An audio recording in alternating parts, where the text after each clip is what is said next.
মেয়েরা বিয়ের পরে সবথেকে আপন কাকে ভাবে জানেন? নিজের স্বামীকে।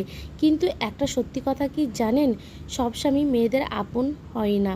দেখবেন একটু মনোমালিন্য এক না হলে আপনার অবস্থানটা কোথায় ঠিক বুঝিয়ে দেবে।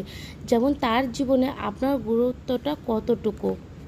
জানেন, খারাপ তো আমারও লাগে যখন কিছু মানুষ বিনা অপরাধীতে আমাকে অপরাধী বানায়, বিনা কলঙ্কিত আমাকে কলঙ্কিত করে। কিন্তু আমি চুপ থাকি, জানেন কেন?